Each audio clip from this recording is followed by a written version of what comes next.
অ্যামাজনের গভীরে বিরল প্রাণীদের গল্প। অ্যামাজনের গভীরে বনের মায়া ঘেরা পরিবেশে এক অদ্ভুত রহস্য লুকিয়ে আছে। এই বনে হাজারো প্রাণীর বাস, কিন্তু কিছু প্রাণী এত বিরল যে তাদের কথা গল্প কথার মতো শোনায়। এই গল্পের মূল চরিত্র একজন গবেষক, রাফায়েল, যিনি অ্যামাজনের গভীরে এক রহস্যময় প্রাণীর সন্ধানে বেরিয়েছিলেন।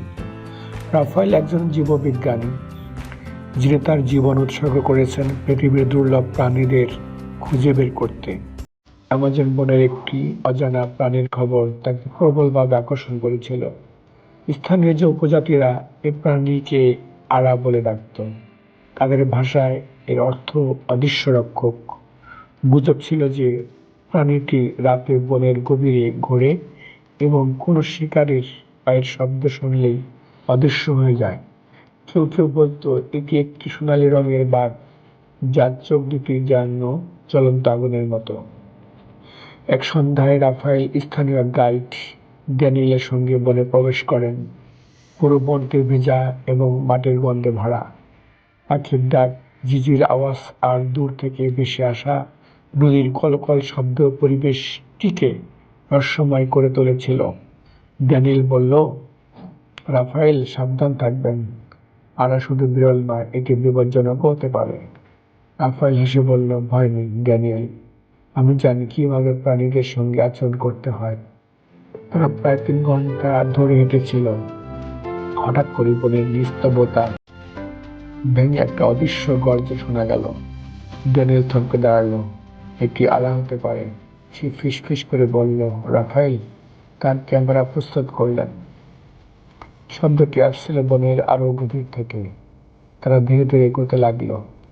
বনের এই অংশে সূর্যের আলো পৌঁছায় না।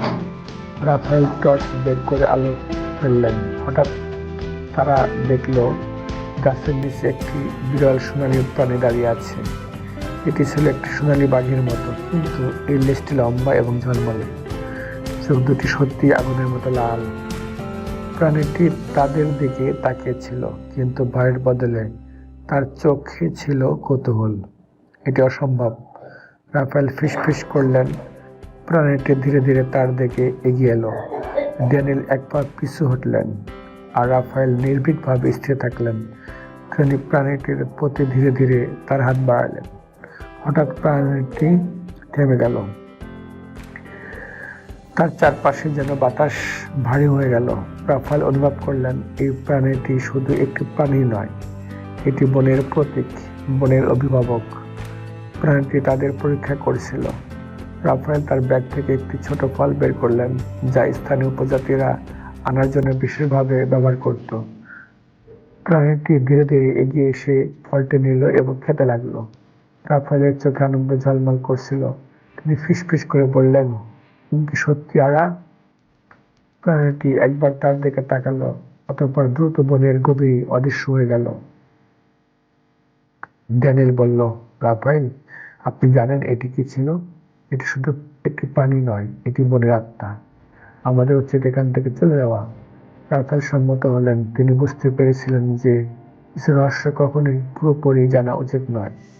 সে রাত্রে রাফায়েলের জীবনে মোড় ঘুরিয়ে দিল। তিনি সিদ্ধান্ত নিলেন, এই বিরল প্রাণীটিকে ক্যামেরায় বন্দি করার চেয়ে এর অস্তিত্ব রক্ষা করাই তার প্রধান দায়িত্ব। তিনি তার গবেষণাপত্রে আরা সম্পর্কে খুব তথ্য প্রকাশ করলেন, যাতে শিকারীরা এটি খুঁজে না পায়। আজও অ্যামাজন বনের গভীরে আরা বেঁচে আছে কিনা তা কেউ জানে না, কিন্তু রাফায়েল জানেন, এই বনের প্রতিটি গাছ, প্রতিটি প্রাণী এই পৃথিবীর জীব বৈচিত্র্যের এক অবিচ্ছেদ্য অংশ। তাদের রক্ষা করাটাই মানুষের প্রধান দায়িত্ব ও কর্তব্য। ধন্যবাদ।